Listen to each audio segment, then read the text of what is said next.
I'm Christina Zini, and I've built a career over the past 25 years in management consulting, in HR transformation, and now in the coaching and leadership development space. The goals and expectations for this seminar today is to help you approach networking with greater authenticity and intentionality as you grow your career.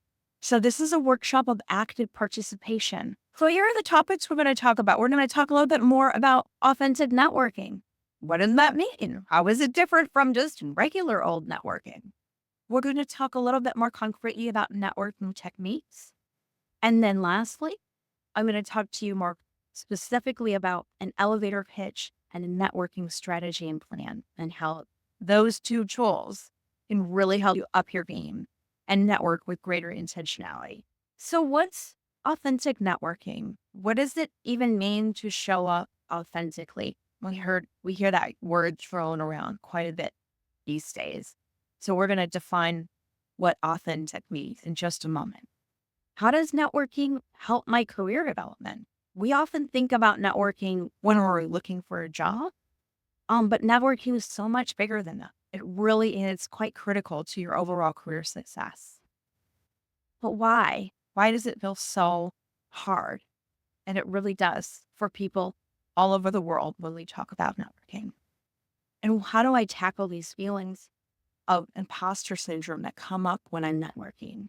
How do I tackle the feelings of perhaps coming across as fake or phony? So those are some of the questions that we're going to tackle in this next session here. If you go to the next slide, Marie. So let's break this down, right? Let's start by defining what authentic means. So authenticity is that ability to share the deepest, most authentic, the real parts of ourselves with other people. And it starts by nurturing that sense of self-awareness, like a keen sense of who we are and what we believe in. And it's only through that self-awareness that we can actively work on accepting our unique selves and feel confident and letting others experience who we really are. So I just want to point out that that self-awareness piece is really critical to be able to show up authentically. It's really about knowing yourself, accepting who you are, and being able to share that with others. Let them experience the real you. So when we show up authentically, we're then able to form deeper, more genuine connections with the people around us. And you may have noticed this already. When you show up authentically and you're being real with the people around you, it encourages others to do the same. Authenticity breeds authenticity. So this applies to professional networking, right? The goal of professional networking is to establish, build, and nurture relationships with others to help us advance our careers, right? And I want to emphasize relationship. That is effectively what we are doing here. The purpose of building these relationships is really so that we can help each other advance our careers, from finding a new job to transitioning into a new assignment or role, finding that next project that we're meant to manage, landing a new client engagement, achieving a promotion, filling a spot on our team, building our expertise, so much more, right? Networking is absolutely instrumental to advancing our careers and realizing our own aspirations. So when we think about networking as simply building mutually beneficial connections, we can really relax into just fostering those genuine connections which co-create success, right? So the emphasis here is on building those mutually beneficial, genuine connections.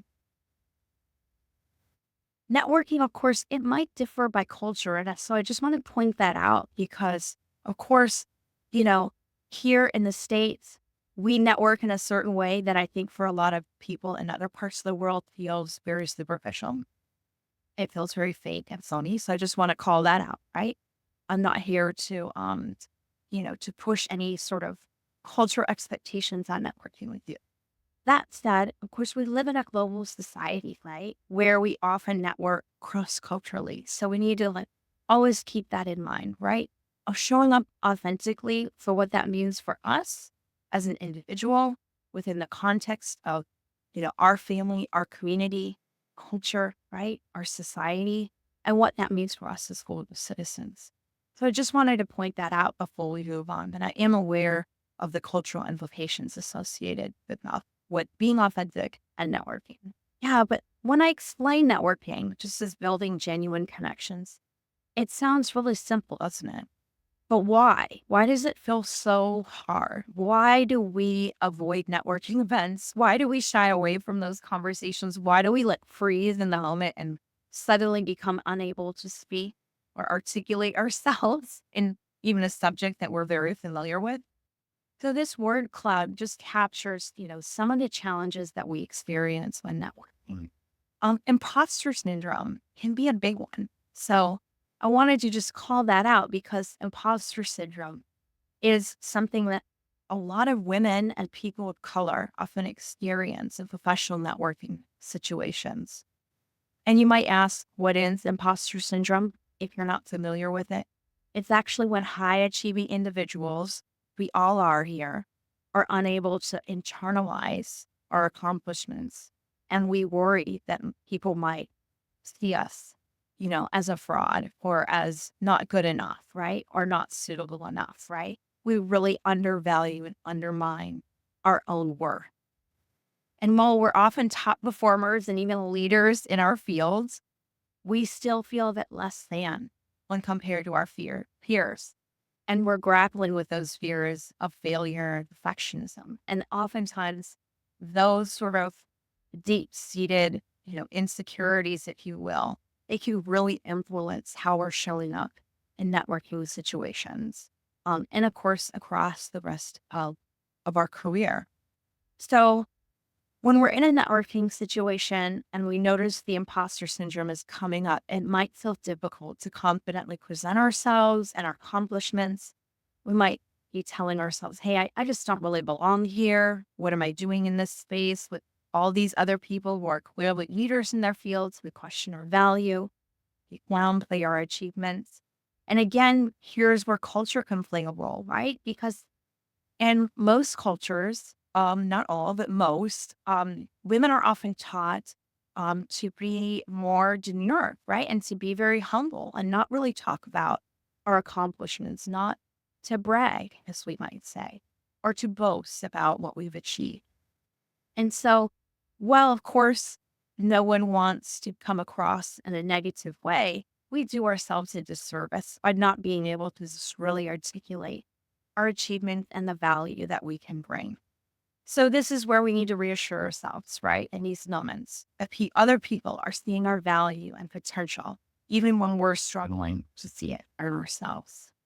It's going to be our first polling opportunity here. Maria, I'll turn it over to you to explain how this will work. Okay, so we have some people already voting, and we have all the above: being genuine, true to yourself, sharing your originality. That's what the audience think that being authentic means. Yeah, thank you. And that is spot on, right? It is all of the above. So this All is of going the to be a above, great yeah. transition point. We're going to actually transition to the next slide where I'll explain a little bit more about how our small group discussion is going to work. So what do you associate with networking? What do you find challenging about it? What I'd love to do is just engage with you in the chat. Let's share some reflections of what came out of our small group discussions around what we associate with networking and what we find most challenging about it. So I'm going to be taking a look at the chat to see what's coming up for you from your breakout session. You could go ahead and just pop some reflections into the chat. Okay, communication and networking is not the same. Networking is deliberately building relationships. Very true. Yeah. Okay, finding the right network. Yeah, Suzanne points out that people who are even confident socially cannot find the right words when trying to network. So that happens to all of us, right? Yeah, I mean, even for me, right? As someone who's really accustomed to networking and comes across as quite confident, I also struggle with that. Yeah. And we have some interesting thoughts about from Teen and the Connection, so that it's two-way thing, networking with a purpose, following up when you do find this connection. And who? Yeah. Yeah. I mean, I loved what Dapaluita said about networking is to be a maintained thought. And that is really, what we drive home in this session as well. And to Joanna's point, yeah, it can feel very forced and inauthentic and even transactional. Yeah. So that's the whole point, to make it not feel forced and make it as authentic as it is to you. Yeah. So that it can have a result. And Jordana says it's challenging to approach people in conferences. So maybe some ideas there, Christina. How do we approach people in conferences? Yeah. Okay. Following that backer networking can also feel difficult, right? Let's see what else. And our group, the ladies felt it can feel daunting and not very meaningful. The environment can play a huge part, right? That's very true. Yeah, and I see Amita has that experience of working in Dubai as well. Okay, it's time for our next poll. By pointing out one common challenge associated with networking. So shyness and fear and nerves, different time zones and availability. Back-to-back meetings can leave you without the energy to do any networking at all. Language barrier, of course. Yeah, language barrier, cultural differences are coming up. Fear. I think shyness is in the middle of it. I think we women have not the confidence that Many not really has felt what is about their Philippines one that they are. It's in about themselves. I think we should make our voices heard and build up the discipline way because we love with these people and we have the mold. Yeah, thank you, Maria. I'm also thinking back to that word cloud that I presented a little bit ago with one of the words is introversion, right? And I know that's different from shyness, but I also just want to acknowledge that for people who are introverts, networking can feel very challenging, right? It requires so much energy, right? For them to really put themselves out there in that space and get out of their comfort zone. It's a huge stretch, right? And I think a lot of introverts recognize the value of it and are just trying to, again, authentically know what feels true to them in the way in which they go about building relationships. All right, we're going to transition into the next section. So we've talked about authentic networking, defined what it means, how it differs from what we commonly associate with networking, being a little bit more transactional and superficial. And then we're going to get into some techniques here. And we're going to also have another breakout session as part of this conversation here. So we're going to switch from just talking more theoretically into how can we network with greater authenticity and confidence? What can we practically and effectively apply? On this slide, we're talking about laying the foundation for our very own house of networking. So just imagine you're pouring this foundation for your house of networking, and it consists of three key elements. One is your self-awareness. The second is your own objectives for your career, for networking, right? They should be aligned. And then the third are the opportunities to connect with other people. So the first one I want to really emphasize is how important it is to be self-aware, right? That's sort of critical to all elements of your career. And it's where I spend most of my time working with my clients to develop that self-awareness of your strengths, of your weaknesses, your areas of growth, of the ways in which you can self-sabotage, of your leadership style. There's, of course, many, many different tools out there that help you deepen your self-awareness, whether, it's an assessment or a particular form or courses that you can take.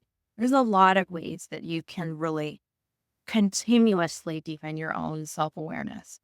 Part of being self-aware, though, is not just, the introspection work that we do about ourselves, but also better understanding how others perceive us. So this is really about, you know, encouraging feedback from other people, whether it's in the formal performance evaluation, a project assessment, 360 reviews, just other feedback methods that help us deepen our self-awareness so we have an understanding as how do others people perceive me? How am I coming across? And is it aligned with the way that I want to be coming across, right?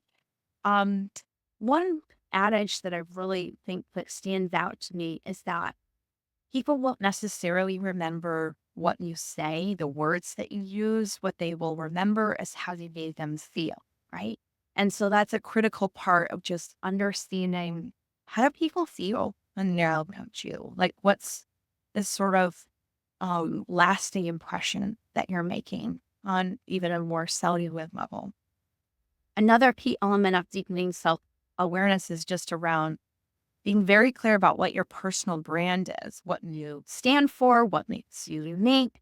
And oftentimes we do this in the form of an elevator pitch. So we're going to actually be talking more about that in the section that follows this.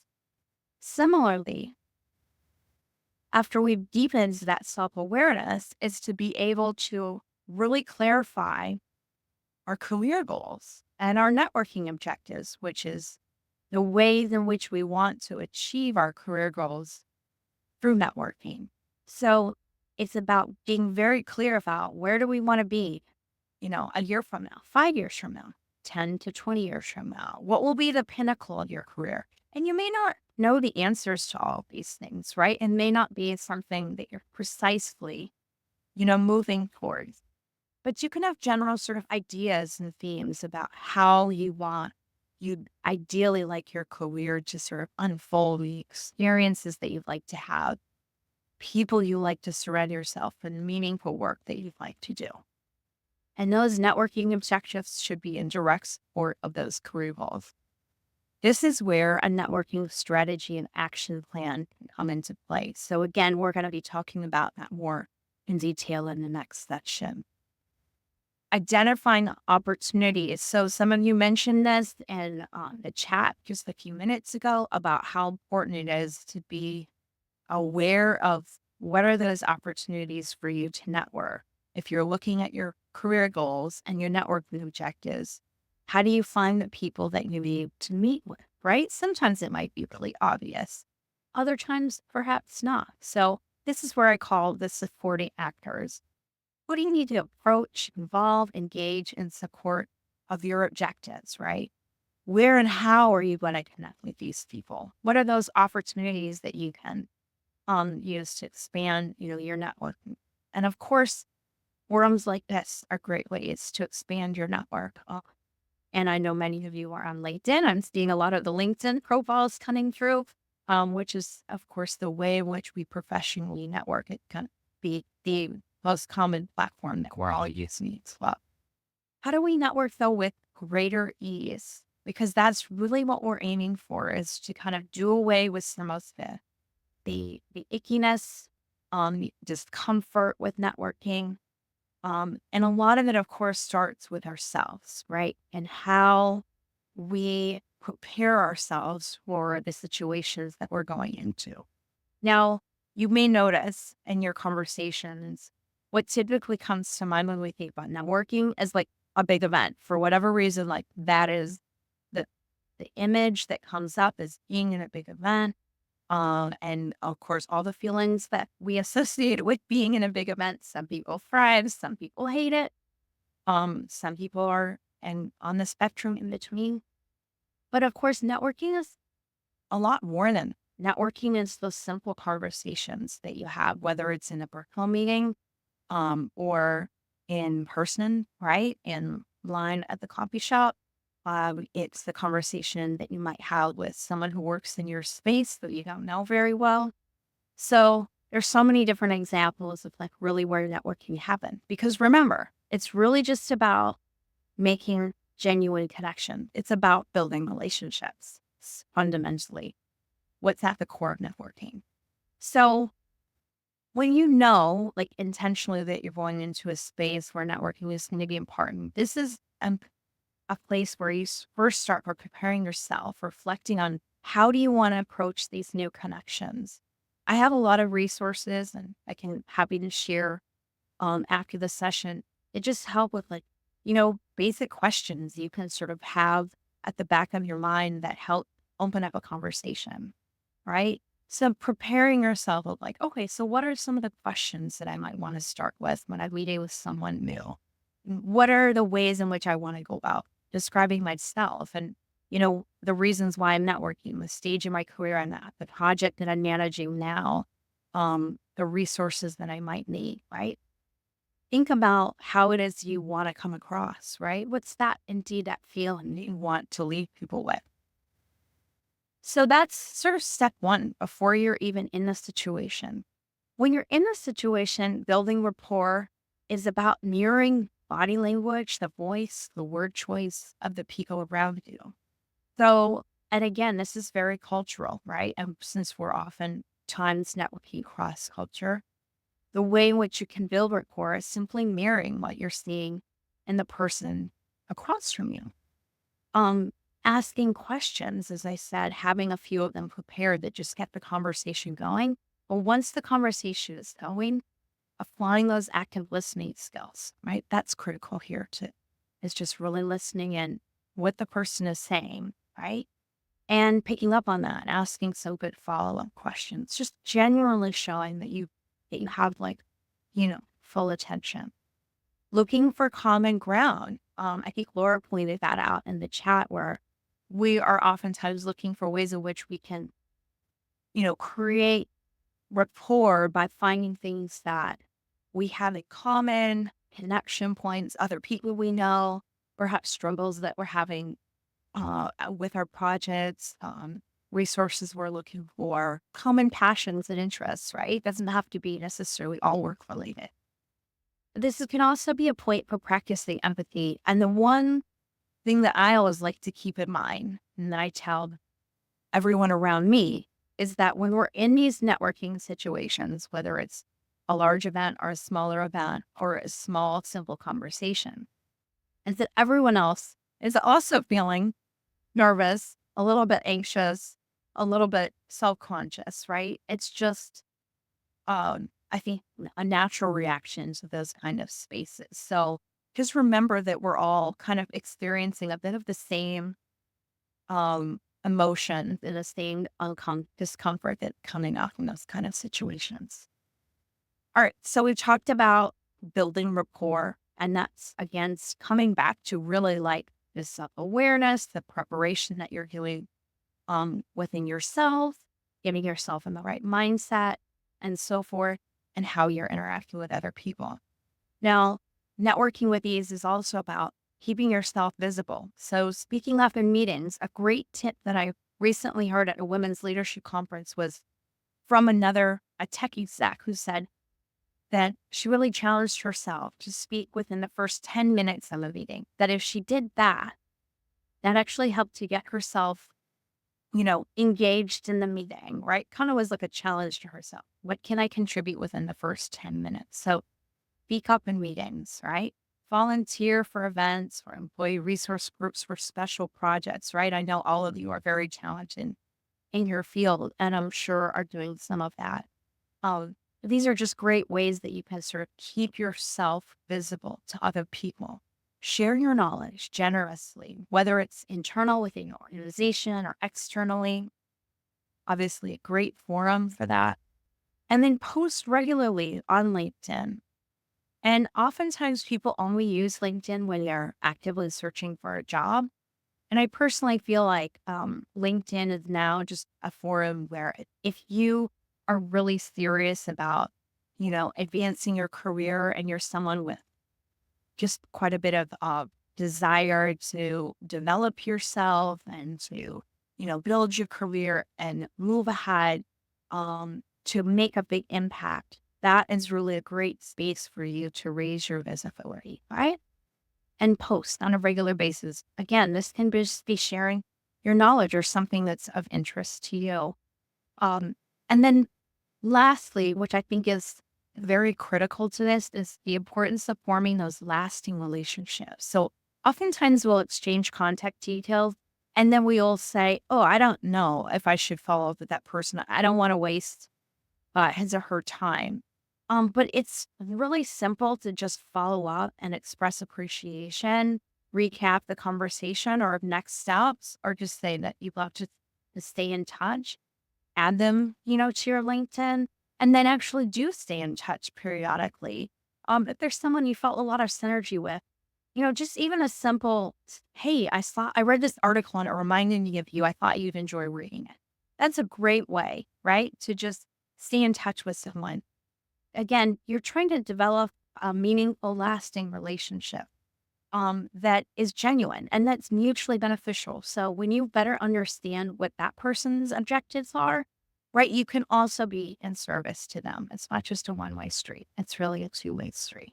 And that's what really makes a difference when networking, is when people also experience you and the benefit that networking with you can bring to them, right?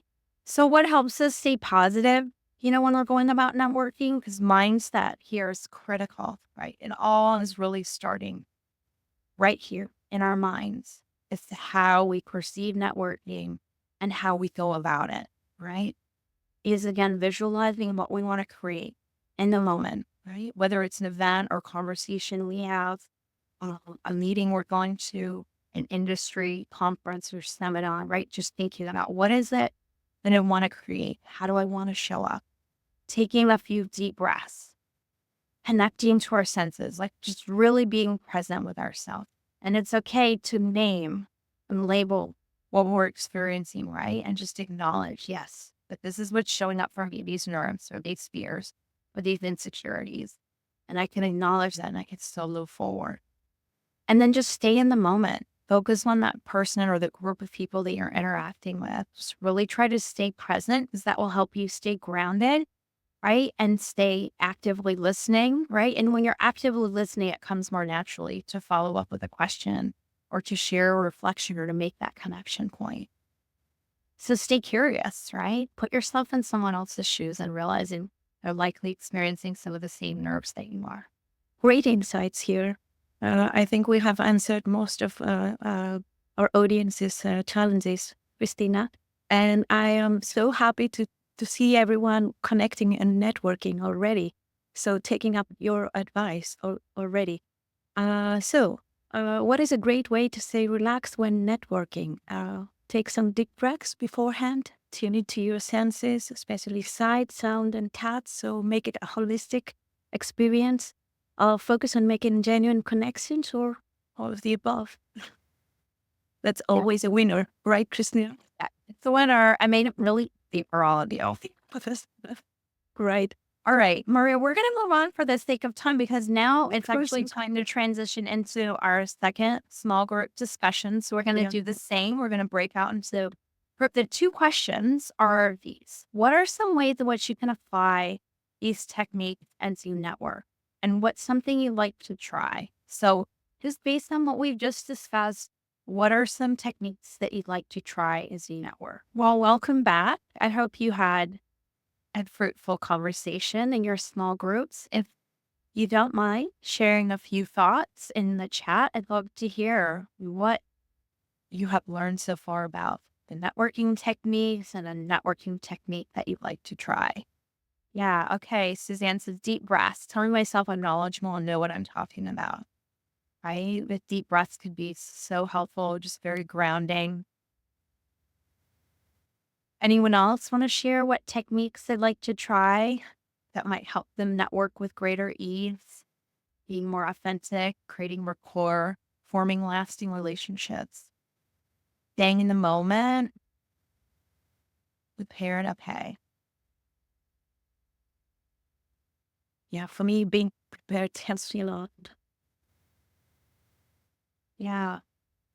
And you mentioned a few about digital world make you networking more accessible, helping with confidence, breathing techniques, yeah, Yeah. awareness, self-awareness, being clear about my goals. Yeah, having those questions that can help you kickstart a conversation. I tell you what, that is one that's super handy to have in your back pocket. It just takes a little bit of the nerves away when you already have some questions going into it. Positive frame of mind, Melissa said, being focused on identifying authentic relationships rather than dreading having inauthentic conversation.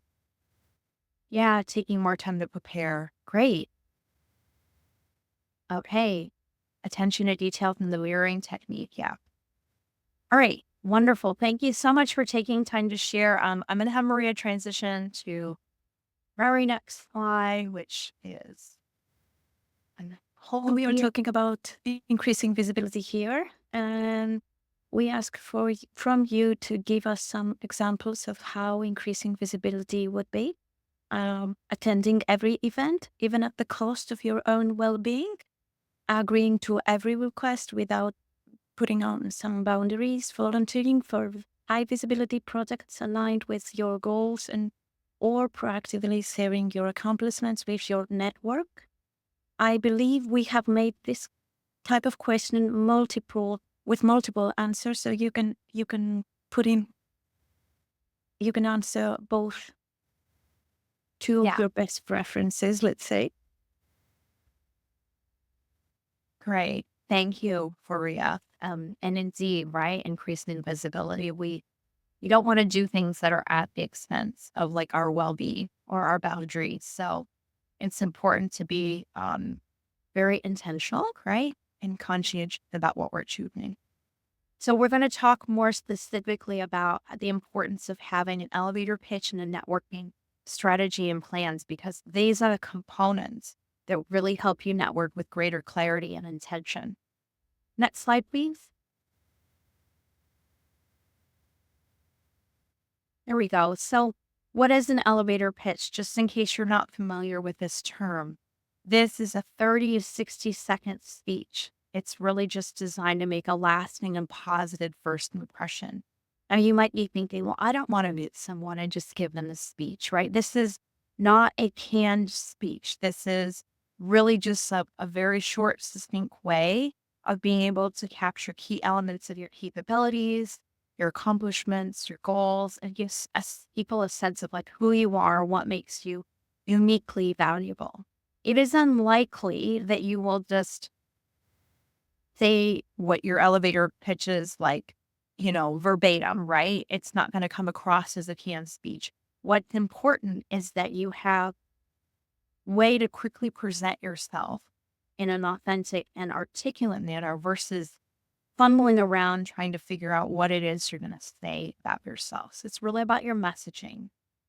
There's no cookie cutter approach, right? This is unique to you and tailored to you, the stakeholders, your situation, your desired outcomes. So it's also not going to look and sound the same every time you converse with someone and quickly explain enough who you are, and what you're working towards, right?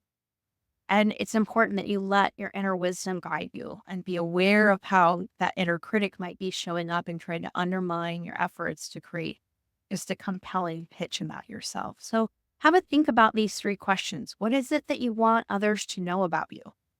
Like, why would they want to hire you or collaborate with you or have you as their project manager or project lead? What makes you uniquely valuable? So by answering those questions, those will help you really articulate yourself, right? So the next time someone asks like more about you and what it is you do, you have those messagings already at hand that you've kind of programmed in a cellular level. In terms of your networking strategy and plan, this is where the rubber meets the road, right? This is the last element in laying that foundation for authentic and intentional networking. Create a strategy and plan for yourself. Link your networking objectives with tangible action and desired outcomes, right?